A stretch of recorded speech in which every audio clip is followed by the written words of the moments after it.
الحمد لله رب العالمين والصلاة والسلام على رسوله الكريم نبينا محمد وعلى آله وأصحابه أجمعين أما بعد فقال تعالى الذين ينفقون في السراء والضراء والكاظمين الغيظ والعافين عن الناس والله يحب المحسنين۔ روزے کا مقصد اللہ تعالیٰ نے تقوی بیان کیا ہے کہ ہم متقی بن جائیں، اللہ تعالیٰ سے ڈرنے والے بن جائیں، اور متقین کی صفات بھی اللہ تعالیٰ نے قرآن مجید میں کئی ایک مقام پر بیان فرمائی ہیں۔ سورہ آل عمران میں اللہ فرماتے ہیں کہ متقی آسانی ہے یا پریشانی ہے، کوئی بھی حالت ہے، وہ تنگی میں آسانی میں اللہ تعالیٰ کے راستے میں خرچ کرنے والے ہیں۔ والقاظمین الغیظ والعافین عن الناس، اور یہ غصہ پینے والے ہیں، لوگوں کو معاف کرنے والے ہیں۔ اب یہ جو ہمارا یہ صفات کا جو باب ہے کہ غصہ پینے والے ہیں اور لوگوں کو معاف کرنے والے ہیں، اس کا تعلق ہمارے اخلاق کے ساتھ ہے، اور روزے میں ہماری بہترین تربیت کی جاتی ہے۔ ویسے یہ صفات جب بھی کوئی بندہ متقین کے وصف سے متصف ہوتا ہے اور ان کی صفوں میں شامل ہوتا ہے تو یہ 24 گھنٹے 12 مہینے ہی ان صفات کے ساتھ ہمیں متصف رہنا چاہیے، لیکن روزے سے خاص طور پہ ہماری تربیت کی جاتی ہے کہ ہم غصہ پینے کی پریکٹس کریں اور لوگوں سے انتقام لینے کی بجائے، بدلہ لینے کی بجائے انہیں معاف کر دیں۔ صحیح مسلم کی حدیث ہے کہ نبی کریم صلی اللہ علیہ وسلم کے پاس دو بندوں کا ایک معاملہ آیا۔ یہ دونوں آپس میں ایک جگہ پہ مزدوری کر رہے تھے، تو ایک نے دوسرے کو برا بھلا کہا، گالی دی، تو اس نے غصے میں آ کر اس کے ہاتھ میں کلہاڑی جو بھی چیز تھی اسے دے ماری اور اسے قتل کر دیا۔ جب یہ بات مقتول کے بھائی تک پہنچی تو اس نے قاتل کو رسیوں سے باندھ کر گرفتار کر کے وہ نبی کریم صلی اللہ علیہ وسلم کے پاس لایا، اور آپ نے پوچھا یہ اس کو اس حالت میں کیوں باندھا ہوا ہے؟ تو اس نے یہ بات بیان کی کہ اس طرح غصے میں آ کر ان کا آپس میں جھگڑا ہوا اور اس نے میرے بھائی کو قتل کر دیا ہے۔ اب جو قاتل ہے نبی کریم صلی اللہ علیہ وسلم کے پاس وہ بھی موجود ہے، رسیوں میں بندھا ہوا ہے، اور اس کے وارث بھی کہتے ہیں کہ معاف کر دیا جائے، کوئی دیت کے ساتھ ہمارا معاملہ حل کر دیا جائے، مگر یہ اس کا بھائی راضی نہیں ہوتا۔ تو نبی پاک علیہ السلام نے اسے کہا ٹھیک ہے، اس کو لے جاؤ اور قتل کے بدلے میں قتل کر دو۔ جب وہ لے کے جانے لگا تو آپ علیہ السلام نے فرمایا کہ اگر یہ بندہ معاف کر دے،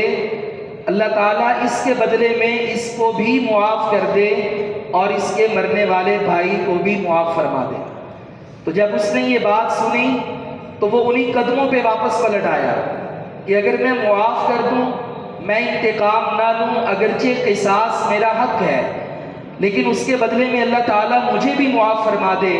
تو اس نے اسی قدم پر نبی کریم صلی اللہ علیہ وسلم کی یہ بشارت سن کے اپنے بھائی کے قاتل کو معاف کر دیا۔ یہاں پہ معافی کا معاملہ یہ گالی دینے کے ساتھ، برا بھلا کہنے کے ساتھ، اور بھی اس میں بڑے اسباق ہیں کہ دونوں کا آپس میں جھگڑا ہوا، مقتول نے برا بھلا کہا، تو اس کا مطلب یہ ہے کہ بعض دفعہ زبان سے گالی دینے سے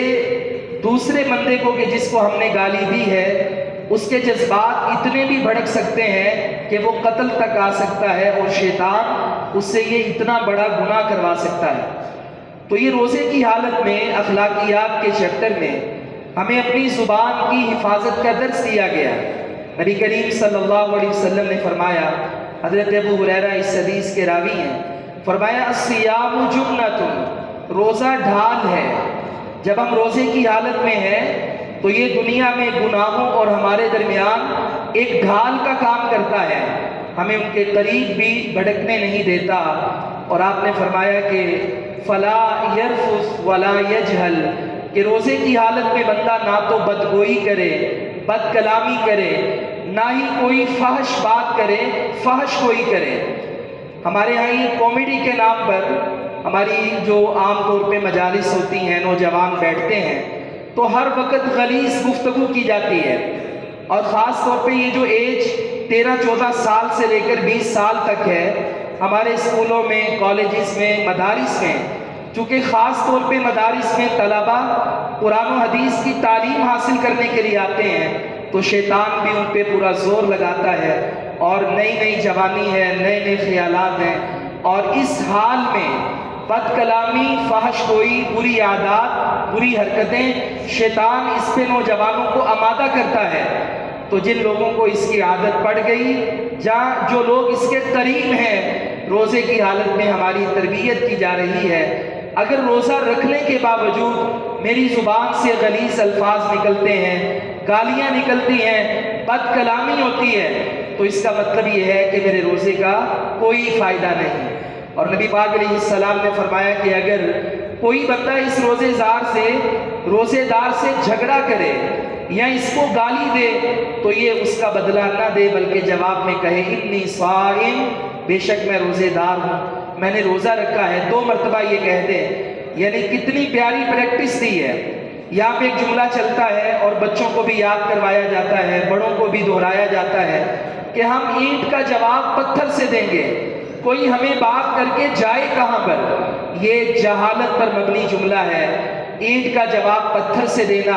یہ مومنوں کی علامت نہیں ہے، بلکہ روزے کی تربیت میں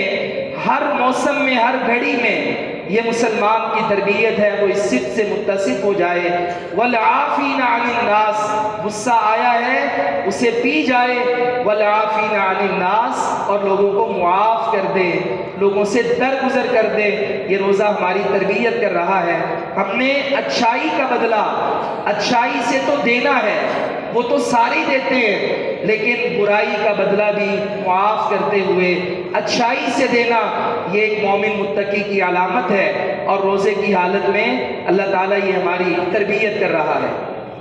اور دوسری حدیث میں آپ نے فرمایا من لم یدع قول الزور والعمل به، کہ جس بندے نے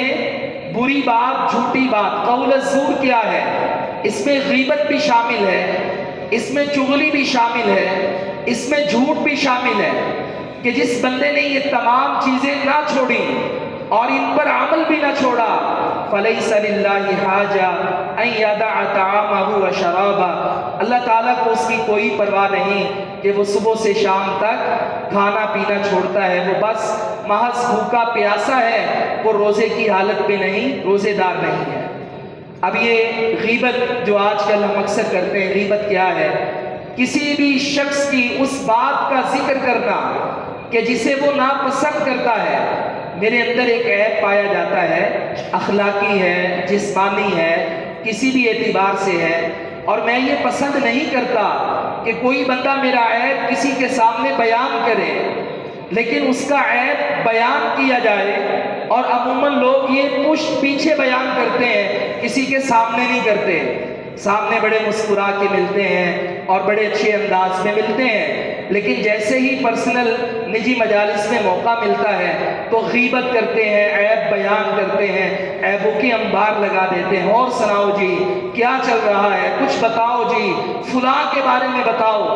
اگر آپ کے پاس خیر کی بات نہیں تو پھر آپ خاموش ہو جائیں، غیبت نہ کریں۔ قرآن مجید میں اللہ تعالیٰ نے اسے مردہ بھائی کا گوشت کھانے کے ساتھ تشبیہ دی ہے کہ جیسے ایک میت پڑی ہوئی ہے، آپ اسے نوچ کر، کاٹ کر کھانا چاہیں، آپ اسے نقصان دینا چاہیں، آپ دے سکتے ہیں، کیونکہ وہ مردار ہے، وہ میت ہے، وہ آپ کو جواب نہیں دے سکتا۔ ایسے ہی جب کوئی ہمارا بھائی، کوئی بھی تعلق والا، وہ مجلس سے آؤٹ ہو جاتا ہے، وہ مردہ کی طرح ہے، وہ اگر سنتا، اپنی برائی کے بدلے میں جواب دیتا، صفائی پیش کرتا، لیکن ہم تو اس کی پشت پیچھے تنہائی میں غیبت کر رہے ہیں، تو اللہ تعالیٰ نے اس لیے اس کو مردہ بھائی کا گوشت کھانے کے ساتھ تشبیہ دیتے ہوئے کہا ایُحِبُّ أَحَدُکُم، کیا تم میں سے کوئی یہ پسند کرتا ہے اگر کوئی یہ پسند نہیں کرتا تو پھر اس کا ایمان، اس کے اخلاق بلند ہیں۔ لیکن اگر کوئی غیبت کرتا ہے، وہ کس قدر گرا ہوا انسان ہے کہ اسے کھانے کے لیے حلال چیزیں بھی میسر تھیں مگر اس نے اس پر گزارا نہیں کیا، اسے کھانے کے لیے ملا ہے مردہ بھائی کا گوشت ملا ہے۔ آپ کی کیسی چوائس ہے؟ قرآن کہتا ہے ایحب احدکم، کیا تم میں سے کوئی ایسا ہے کہ جو یہ عمل پسند کرے کہ اپنے مردہ بھائی کا گوشت کھائے؟ روزے کی حالت میں کوئی بندہ کسی کا عیب سنانے کو کہے یا بیٹھ کر خود سنائے، کان بند کر لیں، غیبت کرنی بھی نہیں، غیبت سننی بھی نہیں، قول الزور۔ اگر میں نے یہ کام کیا میرا روزہ ضائع ہو جائے گا۔ اور دوسری چیز وہ ہے چغلی، نمیمہ، اور یہ اتنا بڑا گناہ ہے کہ اس کا عذاب قیامت والے دن تو جو ہوگا قبر سے ہی شروع ہو جاتا ہے۔ نبی پاک علیہ السلام جن دو قبروں سے گزرے، آپ رک گئے اور کہا ان دونوں کو عذاب ہو رہا ہے، ایک پیشاب کی چھینٹوں سے نہیں بچتا تھا اور دوسرا بندہ چغلی کرتا تھا، ان کا عذاب قبر سے شروع ہو گیا ہے۔ چغلی کیا ہے؟ لگائی بجائی کرنا، ادھر کی بات ادھر، ادھر کی بات ادھر، بندوں کو آپس میں لڑانا، اور یہ چغلی میں کبھی سچ نہیں ہو سکتا، زیادہ تر جھوٹ ہوتا ہے، ملمہ سازی ہوتی ہے، حقیقی بات کو بھی اسے ایک مجازی اور ایک جال سازی کا رنگ دیا جاتا ہے اور دوسرے بندے کو جا کر اسے بوسٹ اپ کیا جاتا ہے، غصہ دلایا جاتا ہے، بھڑکایا جاتا ہے۔ تو جب ہم روزے کی حالت میں ہیں تو قول الزور سے بچنا ہے، مگر نہ اللہ کا صاف اعلان ہے فَلَيْسَ لِلَّهِ حَاجَةٌ، تیرے یہ بھوکے پیاسے رہنے کی اللہ کو کوئی پرواہ نہیں، تو محنت بھی کرے، مشقت بھی کرے اور اللہ رب العالمین تجھے اجر سے محروم فرما دے۔ اور قول الزور میں تیسری چیز کیا ہے؟ وہ ہے جھوٹ بولنا۔ ہمارے ہاں اگر آپ باہر سیڑھیوں پہ کھڑے ہیں اور آپ سے آپ کا دوست کال کر کے کہتا ہے آپ کدھر ہو، کوئی طالب علم ہے وہ چھت پہ ہے، اوپر ہے، اور آپ اسے کہیں میں مسجد میں ہوں، آپ واش روموں میں ہیں، وضو خانے میں ہیں، آپ کہیں میں مسجد میں ہوں، تو یہ آپ جھوٹ بول رہے ہیں۔ لوگ راستے کے تعین میں جھوٹ بولتے ہیں، اتنا جھوٹ بولتے ہیں اولاد کے ساتھ، ازواج کے ساتھ، بیوی بچوں کے ساتھ، گھر والوں کے ساتھ، دوستوں کے ساتھ، اتنا جھوٹ بولتے ہیں کہ جھوٹ کو اب جھوٹ سمجھا ہی نہیں جاتا۔ افسوس کی بات یہ ہے کہ معاشرے میں اسے گناہ ہی نہیں سمجھا جاتا۔ کیا یہ بھی گناہ ہے؟ یہ لوگوں کے یہاں تصور ہی نہیں ہے، ثواب سمجھ کے جھوٹ بولا جاتا ہے۔ اور معذرت کے ساتھ ہمارے یہاں، ہمارے اس کلچر میں، اس ماحول میں اپنے مسئول، اپنے مدیر، اپنے امیر کے نام پہ جھوٹ بولا جاتا ہے۔ ایک بات امیر صاحب نے کہی نہیں، مدیر صاحب نے کہی نہیں، نگران نے کہی نہیں، اور وہ نیچے جا کر ایسے ہی بات منسوخ کر دیتا ہے، جعلی روپ ڈالتا ہے۔ اللہ کے بندو، آپ نے ایک بات کہنی ہے، سچی بات کہیں، اپنی طرف سے کہیں، اللہ تعالیٰ آپ کی بات میں وزن پیدا کرے گا، شخصیت کا وقار، بھرم پیدا کرے گا۔ لیکن جھوٹ کا سہارا لے کر کسی کے ساتھ بات منسوخ کر کے اسے آج گناہ نہیں سمجھا جاتا۔ اگر کوئی بندہ جھوٹی بات کہتا ہے، لاکھ دلائل لے آئے، وہ بندہ زیرو ہو جائے گا۔ اگر کوئی بات بندہ سچی کرتا ہے، اس کے پاس ایک دلیل بھی نہ ہو، اللہ تعالیٰ اسے روزے روشن کی طرح سچا ثابت کر دیتا ہے۔ حضرت عائشہ کو دیکھیں، جناب یوسف علیہ السلام کو دیکھیں، تاریخ بھری ہوئی ہے کہ جو سچے تھے، کردار کے سچے تھے، اگر ظاہراً